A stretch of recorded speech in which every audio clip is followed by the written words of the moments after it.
우리나라 당뇨 인구가 전 국민의 16.7% 600만 명을 넘어섰다는 당뇨병 학회의 발표가 있었습니다. 젊은 층의 당뇨 비율이 높아지고 있고 또 초고령 사회를 앞두고 있는 상황에서 2020년 기준으로 전체 당뇨병 환자 중 65세 이상 비율이 39.2%이고 특히 65세 이상 여성의 경우 절반이 넘는 51.2%가 당뇨병을 앓고 있어서 정말 흔한 질환이 되어버렸는데요. 노인 당뇨병 관리의 중요성도 그만큼 커지고 있습니다. 그런데 당뇨에 걸리기 전에 나타나는 증상들이 있습니다. 오늘은 그 증상들이 무엇인지 알아보도록 하겠습니다.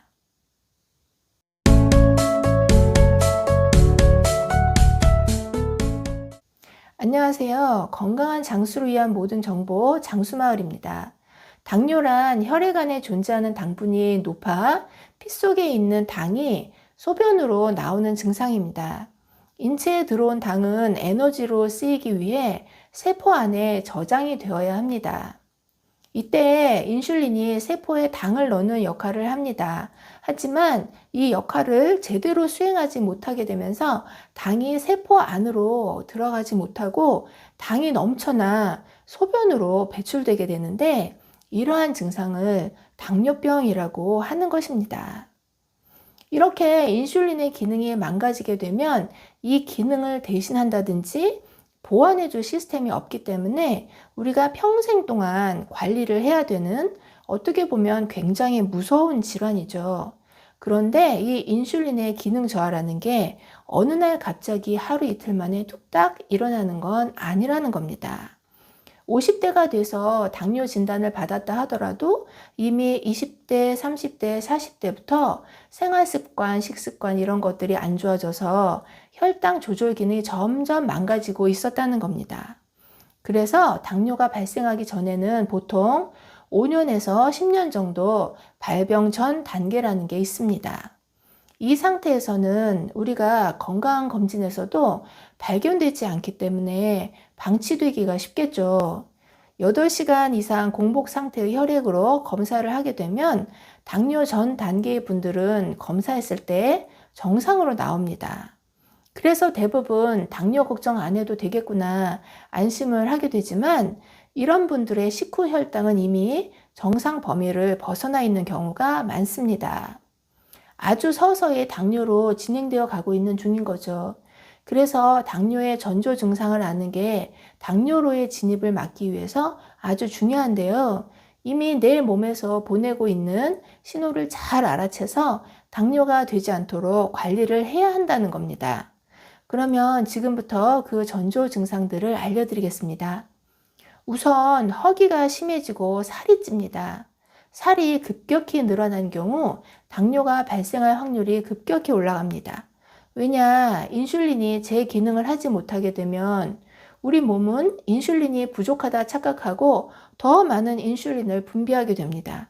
그러면 허기감을 느끼고 허기를 채우기 위해서 식사나 간식을 먹게 되고 2차적으로 다시 체중이 증가하는 그런 악순환이 반복이 된다는 겁니다. 게다가 배가 고프면 굉장히 음식이 맛있고 또 많이 먹게 되잖아요. 그러면 혈당이 급격히 올라가는 혈당 스파이크가 오니까 정말 조심해야 합니다. 두 번째 중요한 전조 증상은 심한 식곤증입니다. 혈당 스파이크 때문에 인슐린이 많이 분비되면 저혈당 상태가 됩니다.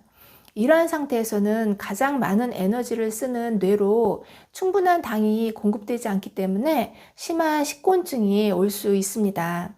우리 몸에서 가장 많은 에너지를 쓰는 기관이 뇌이고 뇌는 오로지 당만 에너지로 사용하기 때문인 겁니다.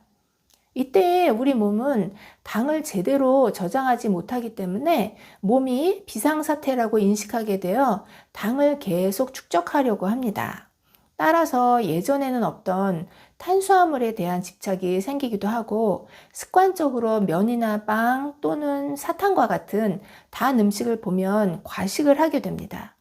사탕, 과자 같은 단 음식이 없으면 굉장히 불안해지는 그런 증상도 있죠. 식후 1시간에 혈당이 가장 많이 오르게 되니까 이때 휴식을 취하면 혈당이 더욱 폭발적으로 상승합니다. 이때 졸립고 노곤해지는 식곤증을 이겨내고 움직여야 합니다. 특히 식후 1시간 이내에 운동을 하게 되면 식후 혈당 관리에 큰 도움이 될 수 있습니다. 세 번째, 전신 무력감과 피로감입니다. 인슐린이 나중에 쓸 에너지를 비축하기 위해서 세포의 당을 저장하는 그런 역할을 하는데, 인슐린이 제 기능을 못하게 되면 몸의 에너지 효율도 떨어지게 됩니다. 몸에서 에너지가 원활하게 이용되지 않기 때문에 늘 피곤하고 자고 싶고 눕고 싶고 늘어지는 등 전신 무력감이 나타나는 경우가 아주 많습니다. 우울감이 같이 오기도 하니까 이런 증상이 나타나면 당뇨를 의심하고 병원에 가보셔야 합니다. 네 번째는 상처나 염증이 잘 낫지 않는 증상입니다. 이런 증상은 혈당이 높을 때 나타나는 대표적인 증상인데요. 콧속이나 입속처럼 부드러운 피부에 생긴 염증이 잘 낫지 않는다거나 상처가 덧나서 아무는 시간이 더 오래 걸리게 됩니다. 그 밖에 여러 증상들이 있는데요. 자다가 쥐가 나는 증상도 혈당이 높을 때는 혈액순환이 제대로 안 되기 때문에 자주 나타나는 증상입니다. 민감한 분들의 경우 혈당이 높아지는 걸 가려움증으로 느끼는 경우가 있습니다. 밥, 국수나 빵 또는 단 음식을 먹고 나서 가려움증이 생겼다가 사라진다면 혈당이 높아지거나 당뇨병이 생기고 있는 과정이 아닐까 의심해 봐야 합니다. 이러한 증상들이 보이면 혈당 체크를 꼭 해보시기 바랍니다. 혈당 체크는 공복보다는 식후 1시간이 정확한 결과를 얻으실 수 있고요. 가족 중 당뇨 질환을 가지고 있는 분이 있다면 좀 더 주의를 기울여야 합니다. 당뇨병 전 단계에서 관리하지 않으면 당뇨병으로 진행할 확률이 약 50% 정도로 굉장히 높고, 당뇨병의 합병증으로 알려져 있는 중풍이나 심근경색과 같은 심뇌혈관 질환의 발생 확률도 높아집니다. 그런데 당뇨에 걸리더라도 그 합병증은 고혈당에 노출된 기간과 밀접한 연관이 있기 때문에 당뇨병 발생 시기를 늦추는 것만으로도 큰 의미가 있습니다. 앞서 이야기했듯이 당뇨병은 예방이 가능한 질병입니다. 비만 또는 과체중인 경우 5에서 10%의 체중 감량을 권해드립니다. 또 꾸준한 유산소 운동도 당뇨병 예방에 도움이 됩니다.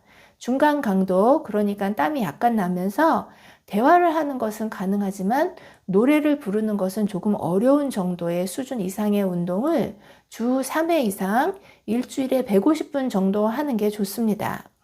근력 운동 또한 혈당 조절에 효과가 있는 것으로 알려져 있기 때문에 주 2회 이상 병행한다면 더욱 도움이 됩니다. 오늘은 나도 모르게 진행되고 있는 당뇨병의 전조 증상을 알아봤는데요. 이런 증상들을 잘 체크하셔서 당뇨를 예방하시기 바랍니다. 긴 영상 봐주셔서 감사합니다. 들어가세요.